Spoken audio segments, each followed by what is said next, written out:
Ora, muito boa tarde. Vamos dar início aos trabalhos da tarde. Aqui uma pequena alteração na configuração dos painéis e da forma como tínhamos disposto. Tínhamos duas comunicações diferentes agora no período da tarde, mas por questões operacionais e porque elas se interligam muito também na lógica que nós temos vindo a trabalhar, acabamos por reorganizar num único painel, sendo que se mantêm aquelas que são as suas autoras principais. E à minha esquerda está a professora Maria do Céu Roldão e a professora Helena Peralta, que são duas das três especialistas que têm acompanhado este trabalho mais centrado no desenvolvimento das aprendizagens essenciais e da sua articulação com o perfil do aluno. Falta-nos aqui o terceiro elemento, que é a professora Isabel Martins, que não pode estar aqui hoje por outros compromissos, nem está em Portugal. Como tal, seria muito difícil estar aqui connosco. Mas está muito bem representada, que nos farão, de facto, este enquadramento mais global sobre o que é que são e como é que se prevê que elas sejam operacionalizadas com o perfil e possam ser apropriadas depois pelos professores na prática. Depois, à minha direita, estão duas responsáveis mais diretas, a professora Manuela Encarnação, mais à direita, que é da Associação Portuguesa de Educação Musical, se não me engano desta vez a dizer o nome da associação, e a professora Sónia Valente Rodrigues, que a professora Sónia, que foi coordenadora, está a coordenar o grupo de trabalho que elaborou as aprendizagens essenciais de português, e a doutora Manuela, que é, de facto, a responsável também pela parte da construção e pela coordenação da equipa que tem estado a trabalhar na parte da educação musical e na educação artística ao nível do primeiro ciclo. Porque não é a mim que me querem ouvir, vou passar, então, em primeiro lugar, para a doutora Helena Peralta, que iniciará a comunicação e depois entre elas irão gerir naturalmente aquilo que já é uma complicidade de alguns anos nestas matérias. Isto está bem. Boa tarde, quero cumprimentá-los a todos e ver se consigo ficar aqui sossegada para que se consiga gravar. Normalmente, ou nas sessões anteriores, eu fiz uma apresentação e a minha colega Maria do Céu fez outra e nós tentámos amalgamar uma na outra e vamos ver como é que conseguimos, de facto, transmitir aquilo que queremos fazer. Portanto, vamos falar sobre o referencial curricular dos ensinos básico e secundário e vamos abordar os seguintes tópicos. Não quer dizer que seja exatamente por esta ordem, mas são aqueles que serão centro do nosso discurso. O referencial curricular para os ensinos básico e secundário, contexto, princípios e objetivos, e emagrecimento do currículo, que é um conceito chave neste processo,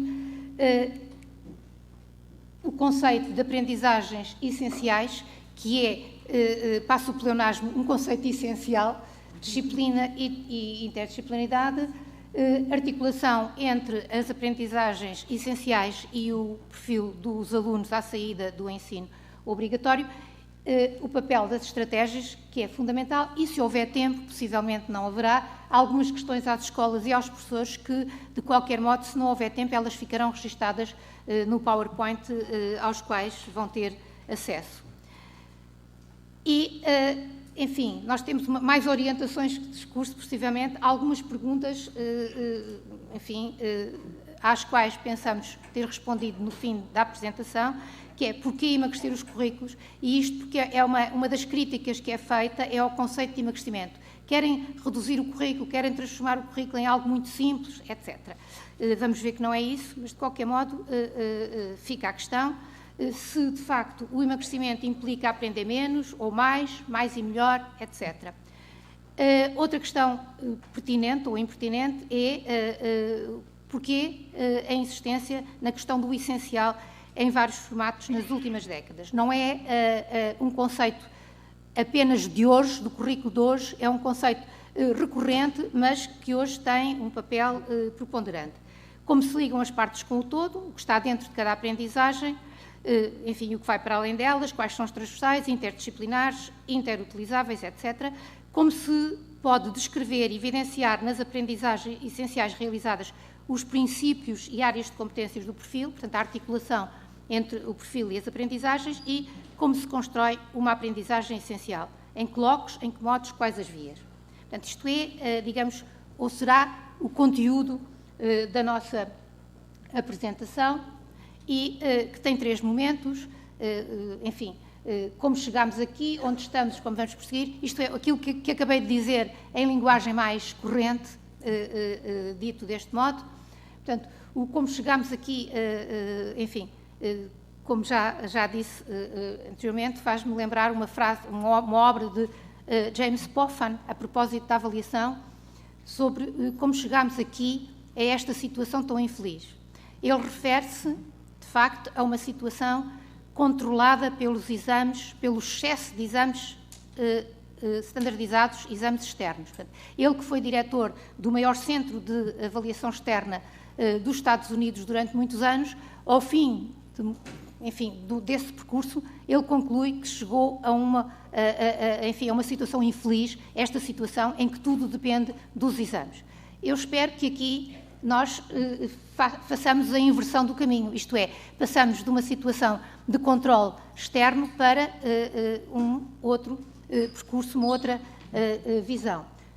Onde estamos, referimos-nos à questão do referencial curricular e como vamos prosseguir algumas sugestões que vão ser feitas, nomeadamente pela Maria do Céu Roldão, e, enfim, que serão, a partir daí, da responsabilidade das escolas e dos professores. Como chegámos aqui, portanto, isto, enfim, eu penso que já estão um bocadinho fartos de ouvir estas justificações, mas a verdade também não é a primeira vez. Nós temos mudado ou temos tentado renovar os currículos, reformar os currículos, reorganizar os currículos e, enfim, nem sempre conseguimos fechar um círculo dessa implementação. Portanto, a verdade é que há aqui uma componente, uma dimensão exterior que é internacional. Portanto, os países da OCDE e países da Comissão Europeia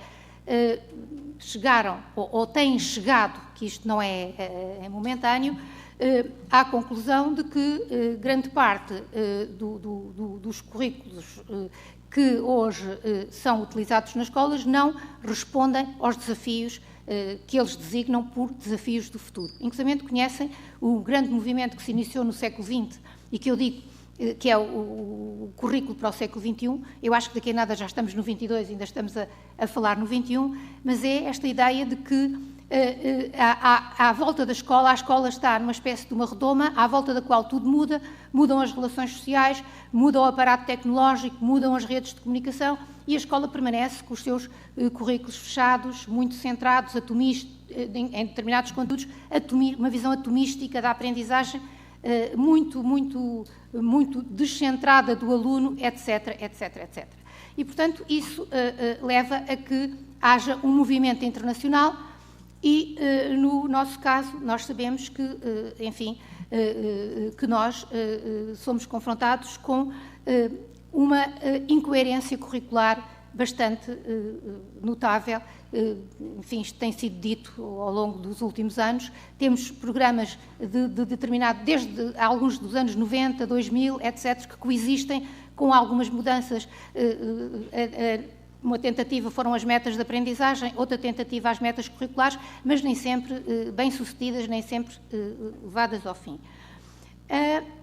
Enfim, também podem dizer que a verdade é que há estas mudanças, esta mudança neste caso é uma mudança entre aspas, vamos tentar ver porquê, porque nunca se leva uma mudança, uma reforma até ao fim, sobretudo nunca se avalia o impacto e até as consequências que essa reforma teve no terreno.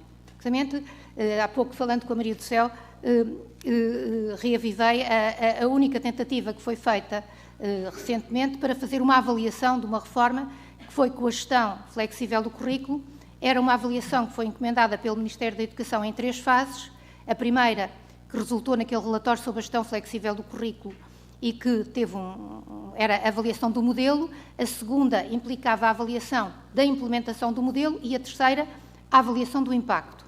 Fez-se a primeira, na altura a senhora Secretária de Estado não ficou muito contente com algumas conclusões, não se fez a segunda, aliás fez-se particularmente apoiada pela Fundação Gulbenkian, e quando se tentou fazer a terceira já tinha acabado, já não havia gestão flexível, já havia outra coisa e, portanto, enfim, funcionamos um bocadinho aos soluços. Neste momento, de facto, não há uma reforma, um corte radical com aquilo que existia. O que há é uma mudança de foco, por um lado, e, por outro lado, aquilo que é designado por emagrecimento curricular. Isto é, um dos problemas sentidos, quer a nível nacional, quer internacional, no nosso caso, além da proliferação de diversos modelos de currículo, pela coexistência de modos diferentes e de programas de diferentes épocas e com diferentes modelos de currículo implícitos, temos ainda os currículos completamente cheios.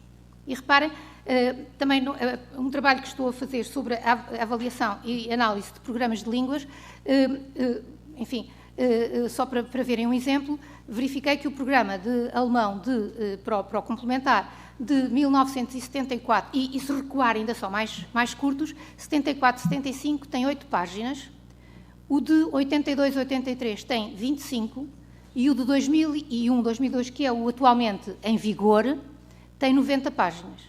Agora, se pensarem que a língua alemã não mudou muito, de facto, o essencial na língua, então de que é que o programa está cheio? O que é que enche os nossos programas? Que aspectos secundários, que aspectos menos essenciais fazem este aumento, se contarmos ainda com o aumento e com o excesso de conteúdo dos manuais, o que nós temos é uma prescrição. Não é só a prescrição do conteúdo substantivo, mas é a prescrição do modo de trabalhar esse conteúdo. Portanto, acabamos por ter programas que são à prova do professor, que esvaziam a capacidade de intervenção e de decisão do professor, porque está tudo pré-decidido pelo programa, se o completarmos com os manuais. E, portanto, este conceito de emagrecimento não é um conceito de tornar mais curto em sentido estrito, isto é retirar dos programas, e isso porque, enfim, é aparentemente um desejo dos colegas, um desejo dos professores. Em 2016 foi feito às escolas um questionário sobre a situação curricular e dos indicadores que apareceu com maior frequência, a LDEC penso que é com maior frequência, não era? Era a grande extensão dos programas. Isto é, os professores ou não tinham tempo para dar o programa ou tinham um programa a mais para o tempo de que dispunham e, portanto, não era possível um trabalho mais consciente com os alunos, porque o importante era, entre aspas, dar o programa, trabalhar o programa na sua superficialidade, dificilmente se trabalhava na sua intensidade. E, portanto, este conceito de emagrecimento é retirar aquilo que não é, de facto, estruturante no programa, que não é o mais importante no sentido da essência e da caracterização da área disciplinar em questão e enriquecê-lo. Portanto, isto não corresponde a um empobrecimento, mas a um enriquecimento, porque esse espaço é espaço para trabalhar, por exemplo, com os alunos de forma mais intensa ou até de trabalhar processos cognitivos de nível superior. Porque, enfim, se analisarem... Já estou a ultrapassar? Tenho aqui um... Obrigada, então. Era o sinal. Era o sinal. Obrigada. Portanto, de facto, enriquecer a prática. E isso é, de facto, o fundamental. O mais importante para o sucesso dos alunos não é o currículo escrito, não é o currículo enunciado, não é o papel, desculpem tratar o currículo desta maneira, pelo qual tenho muito respeito. O essencial no currículo, aquele que produz verdadeiros resultados, é o currículo real, é o currículo trabalhado na sala de aula.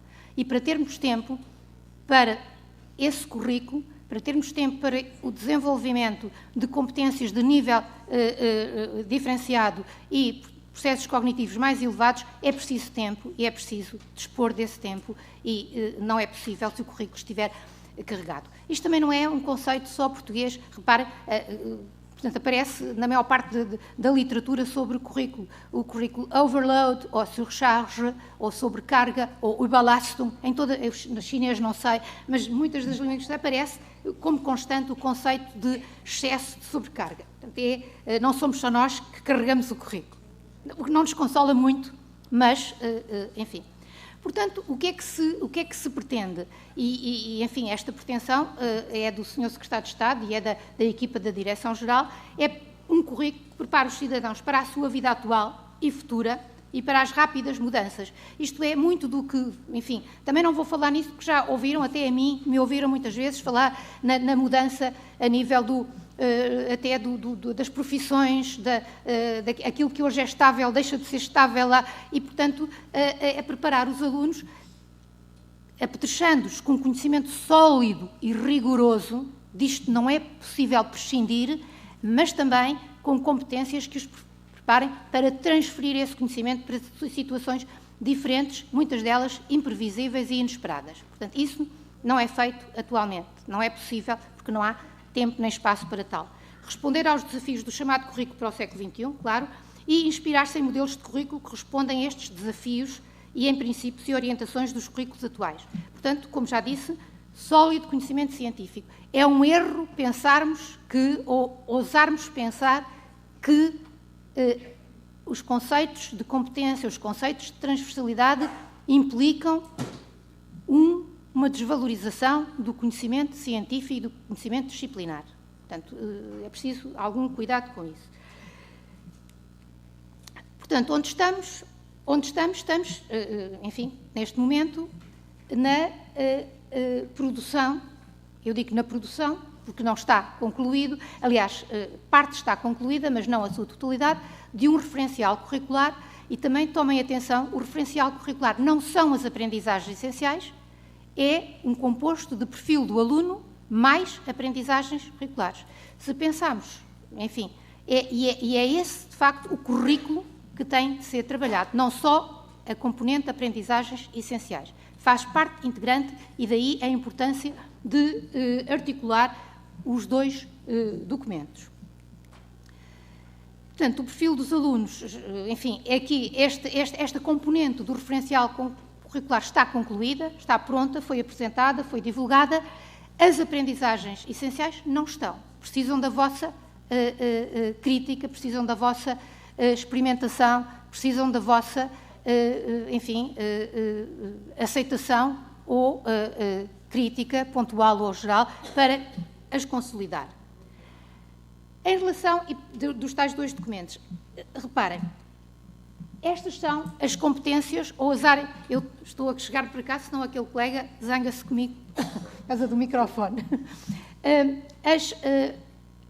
Estas são as competências, enfim, no perfil vêm designadas por áreas de competências, mas pronto, e, de facto, estas devem ser trabalhadas em todas as disciplinas. E reparem, se cada um pensar na sua disciplina, não há nenhuma que não seja trabalhada, mesmo inconscientemente, presumo eu. Nós, isto é, quer a Maria do Céu Roldão, quer eu, não somos autoras de nada, nem do perfil, nem das aprendizagens essenciais, nós somos, de certo modo, marginais, críticas, que, enfim, tentamos dar alguma conceptualização a este processo. E entendeu-se que as áreas de competência ou as competências podiam ser, para efeitos práticos de objetividade, traduzidas por nominalizações deste tipo. Portanto, o aluno, no fim do seu percurso, há de ser um jovem, há de ser um jovem cidadão, conhecedor, sabedor, culto, criativo, crítico, respeitador, participativo, comunicador, questionador. Reparem que isto é, enfim, aquilo que não faz parte, e se pensarem nas estratégias a desenvolver nas vossas disciplinas, é fundamental orientar o processo para que os alunos, no fim desse percurso, sejam tudo isto, além de conhecedores,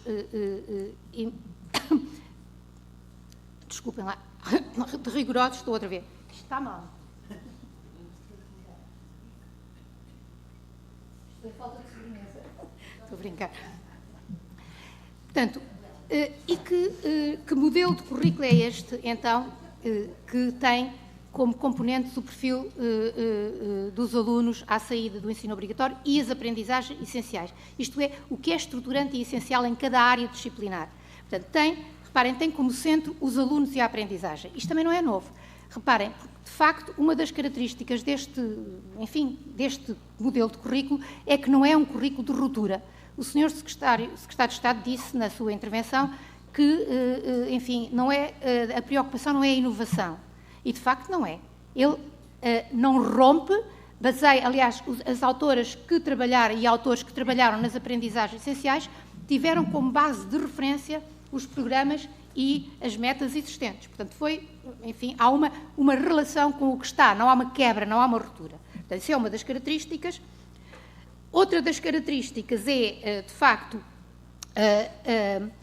o emagrecimento curricular, isto é, a natureza e a extensão do conhecimento humano está em constante expansão e, portanto, não é possível encher os programas com tudo isso. Há que emagrecer, mas, como diria, usando uma metáfora, enfim, normal da área da saúde, o emagrecimento tem que ser feito, mas de forma saudável. E, portanto, é isto que se espera, um emagrecimento saudável do currículo. Portanto, não há ruptura, há emagrecimento curricular centrando-se no essencial, há um centro no aluno, o aluno é um parceiro, ou, enfim, como disse uma colega vossa na outra, na sessão da Amarante, o aluno tem que ser um protagonista. É um protagonista do currículo e isto, se ele é protagonista, ele tem que ter espaço para protagonizar. Não pode estar sentado só a ouvir, tem que ter espaço. Por outro lado, é um perfil, é um currículo que é, de certo modo, global. Isto é, além das competências do perfil do aluno, têm que ser mobilizados os conhecimentos, as capacidades, as atitudes e os valores, e é tudo isto que faz, portanto, o complemento das aprendizagens essenciais com o perfil do aluno. Portanto, todos contribuem, digamos, aquela coluna central é a confluência do perfil com as aprendizagens essenciais e que apontam depois para a ação sala de aula. Por outro lado, temos outro aspecto, enfim, relevante neste modelo, é que é um modelo partilhado. E isto é que é novo. É novo, ainda há pouco a conversar com o Céu, dizia que não é radicalmente novo. Nós tivemos, toda a gente se lembra da gestão flexível do currículo, da auscultação à escola, do trabalho dos professores. Simplesmente, trabalho realizado, construiu-se o currículo e ele depois é devolvido às escolas para que o implementem. Aqui, antes dessa implementação, há esta fase mista em que, de facto, as escolas, portanto, isto é, vem de cima para baixo, de baixo para cima, é numa dinâmica de construção partilhada que eu acho que é muito relevante. Reparem que a tutela tem como objetivo implementar um currículo que permita preparar os cidadãos para a vida atual e futura, como acabámos de dizer. Os autores, que são outros elementos da construção partilhada do currículo e que são os professores enquanto associações e sociedades profissionais que produzem um currículo que seja adequado àquele objetivo traçado pela tutela. Por outro lado, as escolas o que fazem é implementar aquele currículo de acordo com os seus propósitos. Isto é, o propósito da escola coincide com o propósito do referencial curricular, sim, não, e esta negociação é feita e é devolvida para quem constrói o currículo. E isto é, de facto, algo que eu penso que é bastante relevante. Portanto, podia continuar aqui a falar no currículo, mas penso que a Céu daqui a nada me mata. Portanto, o que é... Reparem, digamos, como disse há pouco, portanto, nós passamos, ou estamos a passar, onde estamos agora é do momento em que há uma produção do currículo, portanto, que não está ainda concluído, mas, de certo modo, está, pelo menos, em rascunho, quase pronto a ser, ou já está a ser discutido para depois ser avaliado por vós e discutido, e vocês falo-ão, não unicamente através da leitura dos documentos, mas pela sua avaliação, pela sua validação prática, isto é, no currículo a ensinar. E só este é que vai, enfim, dar garantias de que o currículo se articula com a prática. De certo modo, diríamos que o que temos aqui, que é o currículo prescrito formal oficial, que é aquilo que têm em mãos agora, e temos o currículo avaliado, que é aquilo que é feito no fim de todo o processo. Aqui só estou a falar na avaliação final e não na avaliação rica do percurso, do processo, e aquilo que Paulhan criticava era precisamente o salto da primeira fase para a última. Isto é, aquilo que estava em letra de forma, que era o currículo formal, era aquilo que era avaliado sem passar pelo crivo daquilo que era ensinado. O modo como os professores interpretam o currículo, como o planificam, como o realizam, como o aluno aprende. E isto, meus queridos colegas, cabe-vos a vós, de facto, implementar. Porque senão, de facto, o que nós temos é isto. Portanto, e isto tira todo o poder aos professores. O poder é do currículo formal, é da avaliação externa e não é do professor. O professor, não se apoderando do currículo, não se torna ele poderoso face ao currículo também. E, enfim, e isso faz com que, possivelmente, o professor não seja considerado como uma pessoa de uma profissão que é capaz de decidir em situação, que é capaz, enfim, de não depender de uma teia de instrumentos que o obrigam mais a ser um funcionário do que um profissional que decide. E, portanto, é neste campo aqui que se joga agora todo o processo de construção do currículo. E agora a fase de o que são aprendizagens essenciais, Celzinha. Esta é para baixo? Para baixo, posso. Ora bem, ela estava a estender-se, eu estava a ver que ficava livre, já era bom, não tinha o resto para conversar convosco, a todos, muito boa tarde, naturalmente. E deixem-me começar esta transição entre que foi feita em conjunto, como a Helena já explicou, por vos dizer que não é fácil discutir esta questão das aprendizagens essenciais e que uma das nossas dificuldades está em que justamente, como a Helena há pouco descreveu, nós temos vindo. As pessoas baixas, é uma chatice. Não parta isso. Portanto, o percurso que nós temos vindo a fazer, curricular, digo nós, sociedade ocidental, porque não é realmente exclusivo de Portugal, mas se pensarmos em Portugal, e a Helena já se referiu a isso, digamos que os grandes princípios que estão plasmados neste movimento que estamos a fazer de construção curricular, que é como eu gosto de chamar, a partir, não há uma ruptura, não há uma reforma radical, mas há um repensar tentando dar um sentido novo e ter a prazo um currículo com mais coerência. É para aí que estamos a querer caminhar. O Secretário de Estado gosta-me de dizer isto e eu acho que ele tem muita razão neste aspecto e em outros, claro, mas neste tem seguramente. E o que há de difícil para pessoas com as nossas respeitáveis idades, da Helena e minha, é que a gente já passou por muitas coisas deste género.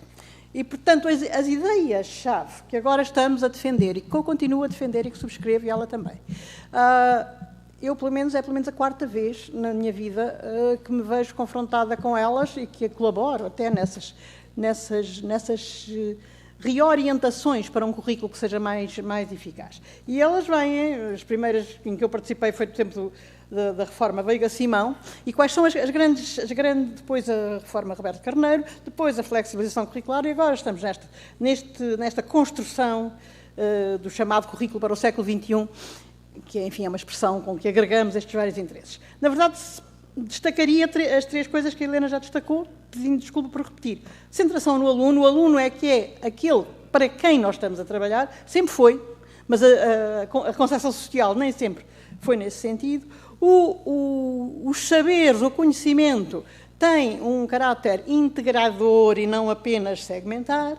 e há uma necessidade de que esse conhecimento seja mais útil, mais essencial, mais central. E porquê? Porque o conhecimento, como já foi dito, tem crescido exponencialmente e cai tudo para dentro da caixinha do correio que é o currículo, mais uma coisa que se descobriu, mais um campo científico que se encontrou, mais uma preocupação social que apareceu e, como diz o António Nova, assistimos também, além desse conhecimento científico que não pode mais caber todo dentro do espaço curricular, também assistimos a mudanças sociais muito intensas, que fazem com que certas agências sociais deixassem de cumprir certas funções e, portanto, a escola acumula. E, lembrando Nova novamente, o que ele diz é que é preciso evitar esse transbordamento, porque se fizermos tudo não fazemos nada. E, na verdade, o lugar do currículo escolar é um lugar específico que importa recuperar na sua especificidade, estabelecendo novos laços com o resto da comunidade das agências sociais. O que são, então, aprendizagens essenciais? É uma pergunta meia difícil. Eu diria, para ser um pouco provocadora, que daqui a bocado estamos todos cansados, que o essencial deste processo são as aprendizagens essenciais.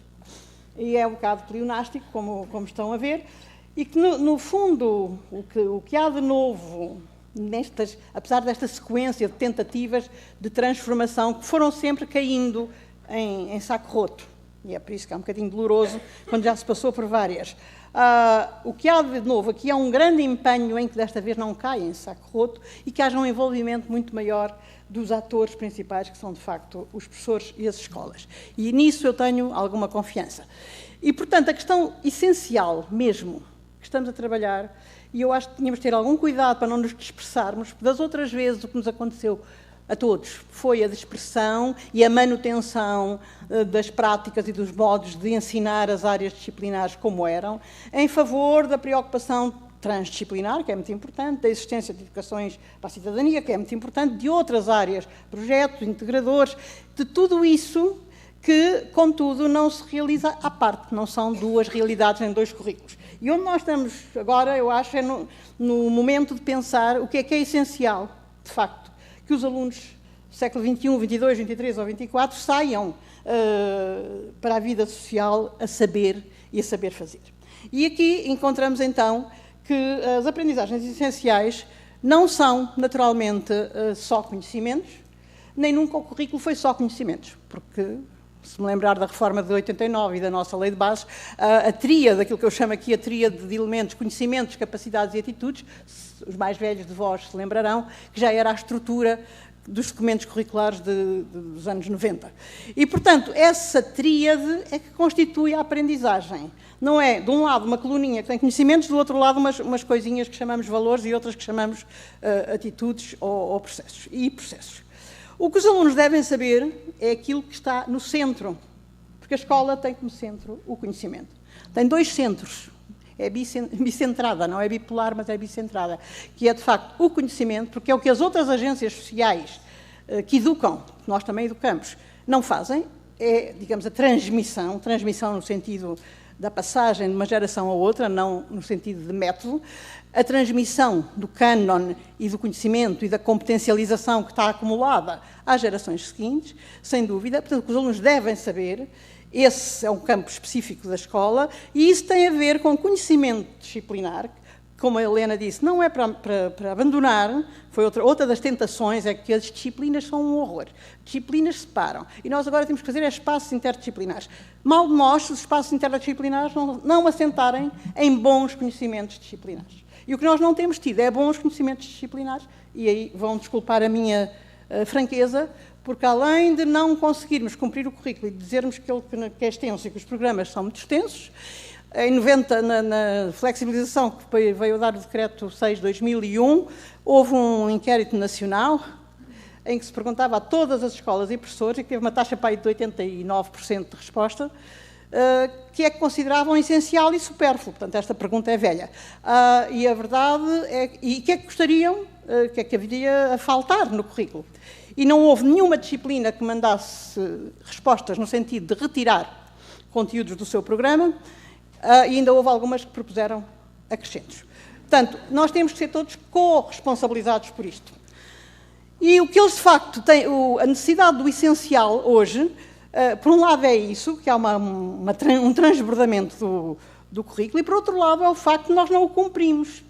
Entre aspas, o cover-it syndrome, como dizem os ingleses, portanto, a preocupação com cumprir o programa. A gente não pode fazer isso porque isso não cumpre o programa. Se fizermos coisas de projeto, não, porque não estamos a cumprir o programa, é uma pura falácia. Desculparão, já dou vontade de rir, é o que falo.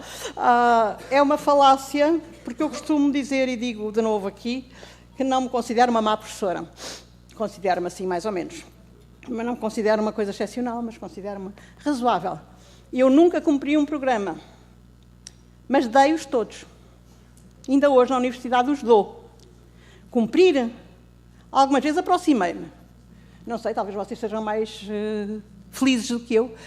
Cumprir curricularmente é quando os alunos apropriam, aprendem, adquirem aquilo que está naquela escala que a Helena há pouco apresentou tão bem. O currículo enunciado, o currículo desenvolvido, o currículo trabalhado e depois o currículo realmente aprendido. Aí é onde o currículo acontece. E como não tem acontecido, temos 35% que caem fora, eu suponho que não podemos dizer que precisemos, que é por causa dele estar muito cheio que isso acontece, ou será porque a gente não consegue que os alunos, após massificação escolar, com características diferentes, etc., consigam aprender aquilo que realmente precisam de aprender. E por isso é que vem a questão das aprendizagens essenciais, porque não podemos mais ter a ideia enciclopédica de que é meter tudo dentro de uma caixa, mas o que é preciso estar na caixa para que as pessoas continuem naquele outro grande chavão do aprender ao longo da vida. Sim, é essencial, mas só se aprende ao longo da vida se se adquiriu, no período da estruturação do conhecimento escolar, aprendizagens realmente essenciais. Portanto, inclui, eu não vou repetir, porque isto já foi muito bem explicitado anteriormente, inclui o que eles devem saber, os processos que é preciso ativar para esse saber, e sabemos que o PISA, que andamos sempre a falar, acentua nos nossos resultados, apesar de termos melhorado bastante, que o problema dos processos cognitivos comparados com as médias europeias é que nos alunos portugueses, em geral, predominam as operações cognitivas que eles manifestam nos testes do PISA de nível médio e médio-baixo, e há muito poucas das chamadas high-level capabilities. E isso é um dos nossos problemas, que significa que é preciso trabalhar de outra maneira com os alunos, e isso também é parte do conceito essencial. E ainda é preciso que o saber sirva para alguma coisa. A nossa lógica de avaliação, como há bocadinho se dizia, destina-se apenas a ver se foi cumprido e se o aluno debita o que foi cumprido. E, enquanto assim for, nós nunca sabemos se eles sabem usar o conhecimento e depois realmente chegam ao mundo do trabalho, à continuação dos estudos, e provavelmente o uso do conhecimento mostra que o conhecimento foi fraquinho, foi frágil, ficou pouco consolidado. Portanto, numa pretensão pretenciosa, continuando no uso do pleonasmo, nós pensamos em enunciar em modo draft, algumas linhas, alguns critérios tentativos de indiciar o que é que vocês, todos os professores que vão estar este ano e nos anos seguintes a trabalhar sobre isto, os autores das aprendizagens essenciais escritas, dos enunciados, deveríamos talvez discutir em conjunto, e os professores na escola também, para decidirmos o que é essencial. Não é termos uma lista de 50 conteúdos e passarem a 25. Depende de quais 25 ou de como é que os 25 são estruturados. Portanto, o essencial, algumas notas, que a partir daqui são um conjunto de notas com que eu vos deixarei.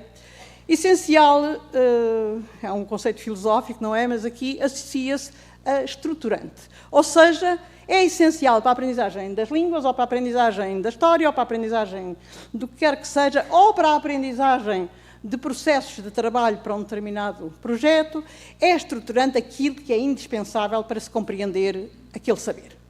E há coisas que são absolutamente essenciais e outras que não. E, portanto, este é um primeiro, julgo eu, eixo que nós devemos procurar seguir e discutir. O meu problema é que, nosso e vosso, provavelmente, é que, por mais que os documentos explicitassem isto muito bem, oxalá a gente conseguisse vir a explicitar tudo lindamente, com uma correção fantástica, a verdade é que isto só acontece se for discutido nas escolas pelos professores.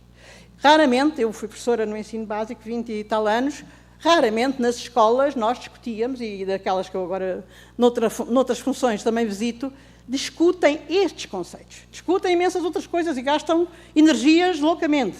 Mas talvez valha a pena pôr no trabalho das escolas que estão neste trabalho piloto, como se tem designado, que embora eu não goste, uma dinâmica de discussão do que é isto de essencial.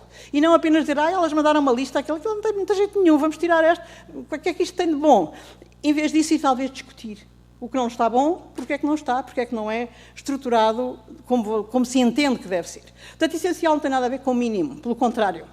Em vez de ser mínimo, eu diria que é aproximar-nos de um programa que realmente satisfaça os máximos a que as pessoas têm direito, todas, e não apenas os que já vêm de uma elite e já estão predispostos para aprender o tipo de saberes que a escola oferece. Por outro lado, implica articular-se em progressão, é outro grande eixo das nossas preocupações curriculares, é a articulação. A articulação tem que ser conceptual, tem que ser processual e não apenas listar conteúdos que estão próximos nas várias disciplinas. Outra dimensão que eu sugeriria aqui nesta nossa, para discussão, e continuo a dizer que isto não está estruturado, eu planeio escrever qualquer coisa estruturada sobre isto, para usar o estruturante e o essencial. Mas neste momento o que me parece também é que é fundamental que no trabalho com os alunos se identifiquem e também com eles conceitos-chave. E esses conceitos-chave são aqueles tais que sem os quais a compreensão de um conteúdo de física não é possível. Há conceitos-chave da física, há aqueles que são o racional da própria área de conhecimento. Trabalhar sobre os processos de ensino, sobre os processos, cognitivos, requeridos. Eu quero ensinar as equações do segundo grau, que é sempre o exemplo que me lembro. Mas isso a que nível? Ao nível da mecanização? Ao nível da compreensão e uso? Qual é a operação, o processo que se vai trabalhar? E isso tem influência, sobretudo, na estratégia de ensino. Como é que eu vou organizar, com os alunos a serem eles ativos nesse trabalho, a estratégia de ensino que vou utilizar? E também a noção de ser transferível. A aprendizagem é essencial, sobretudo quando se respeita a processos, ou quando envolve os processos, tem capacidades de transferibilidade. Colocar hipóteses não é exclusivo das ciências naturais. Distinguir e comparar também não é exclusivo das ciências humanas. Basear as conclusões em fundamentos não é exclusivo da filosofia ou da ciência. Portanto, estes processos são transversais e esses, sim, têm que ser trabalhados em colaboração pelos professores todos, em torno dos saberes e em torno de projetos que agreguem esses saberes. Portanto, o disciplinar e o interdisciplinar como convergentes e nunca como opostos. Outra ideia que me parece que vale a pena discutir é quais são as dimensões das aprendizagens que vocês, nós, quando estamos a ensinar, consideramos que vão ter continuidade, que não são esgotáveis. Há aprendizagens muito factuais, muito casuísticas, que porventura são convocadas num determinado momento, mas elas não vão ser precisas depois, são aquelas que vão ser esquecidas. Mas há outras que não. Aquelas que no passo seguinte, no ano seguinte, na continuidade da temática, vão ser necessárias, essas é outro critério para nós percebermos o que é mais essencial e menos essencial, sendo que nunca encontraremos uma medida absolutamente definitiva. O critério do uso é conhecimento que vai ser necessário para eles continuarem, que vai ser necessário e transferível para outras situações, ou, pelo contrário, morre aqui no dia em que fizerem o teste ou o exame do 12º. Ainda, a questão de que o essencial, e revisito um autor dos anos 70, de psicologia cognitiva, como sabem, que é o Ausubel, e eu não me canso de o repetir, embora já esteja muito velho, muito antiga, velhinha a citação, é que significativo, é outra palavra que usamos constantemente na escola, na investigação, nos documentos políticos, é preciso que as aprendizagens sejam significativas. E, sobretudo, quando temos públicos, de facto, socialmente heterogéneos. É muito verdade, mas ser significativo é muitas vezes lido por nós nas escolas como interessante, é muito significativo que eles trabalhem com meios tecnológicos. Não sei, pode ser, e certamente pode ser muito, ou pode não ser. É muito significativo que seja uma coisa interessante, agradável. Pode não ser. Portanto, significativo é muito mais do que interessante ou atrativo, que é uma forma simplista de olhar para o significativo. E é aí que me relembra sempre o Ausubel, quando ele dizia que a aprendizagem significativa, que se opõe à aprendizagem rotineira, é aquela que permite que um novo conhecimento ganhe sentido porque se articula com conhecimentos que nós já possuíamos, com os chamados conceitos prévios. E, portanto, um conhecimento só é significativo quando encontra eco na história anterior. E se uma criança vem de um determinado meio ou de uma determinada cultura, os ecos não vão ser iguais aos que vêm de outra. E para encontrar os ecos que tornem aquele conceito que nós queremos dar significativo, é o trabalho da estratégia de novo que está em causa. Nem todas as aprendizagens, agora são as verdades de lá para Alice, que eu às vezes gosto de dizer, nem todas as aprendizagens significativas são essenciais. Há muitas na nossa vida que não são essenciais, fora da escola, mas todas as essenciais da escola, do currículo, têm de ser significativas, ou elas morrem de morte natural. Nem precisamos de nos esforçar para isso mesmo. Não vou saltar aqui, já estou a gastar muito tempo, e, portanto, queria só, pegando nestas pequenas notas para situar um pouco da nossa reflexão sobre o que é isto de essencial, e para argumentar que as essenciais são o essencial, e de que é disto que temos que discutir, e não se é mais curto, se é mais comprido, se tem mais horas, se tem menos horas. É um problema que temos que olhar em termos de mortalidade. O conhecimento escolar, cada vez mais se diz, pois as empresas, o mundo do trabalho, pois não estão satisfeitos com o que as coisas, hoje se falou hoje aqui, bem, não estão satisfeitos com o que os alunos levam da escola, porque eles sabem, às vezes, algumas coisas, mas depois não têm os tais soft skills, as tais competências transversais do trabalhar em grupo, do colaborar, as que estão no perfil e na articulação, que as aprendizagens essenciais, com aquela lista que a Helena há pouco apontou, e que eu penso que devia ser trabalhada pelos professores, o aluno, para ser crítico, que é uma coisa que lhe vai ser pedida quando ele for trabalhar, ou que lhe vai ser pedida quando for para a universidade, ou que lhe vai ser pedida na vida em geral, como é que se ensina de modo a que ele aprenda a ser crítico? É dizendo-lhe, meu filho, vais ser crítico? Não, certamente não é. Portanto, o que temos que procurar combater é essa mortalidade circular que faz com que o conhecimento da escola predominantemente se esgote em dar matéria, avaliar com testes, dar uma nota e fechou. E o aluno nunca mais quer ver aquilo na vida. Portanto, é esta a mortalidade que eu gostaria de vos convidar a desafiar, porque a classificação, a nota é uma necessidade. A gente até pode dar notas várias vezes, além das que estão prescritas. Nota no sentido de avaliar a que ponto é que o aluno chegou. Mas é sabendo a que ponto é que ele chegou, em quê, e dizer-lhe em que é que não, que é para ele poder prosseguir. É isto que é formativo. Portanto, a chamada nota, que é o nosso sofrimento maior, não fecha um círculo de conhecimento. Pelo contrário, a meu ver, abre. Eu estou a pôr isto em perguntas e estou já a dar a resposta, atraiçoando o que a Helena anunciou, que íamos fechar com perguntas. São perguntas para vocês, se o entenderem, refletir sobre elas. E como é que o essencial é trabalhado? Como é que se faz com que num conjunto, um conteúdo não tem senso? Não tem nunca só aprendizagens essenciais, mas o que é preciso é aprender a discutir entre nós e a pôr o aluno a perceber o que é efetivamente, o essencial, aquilo que fica quando tudo o resto se esqueceu. Se tudo é importante, nada é realmente importante, e com isto vos deixo. Muito obrigada.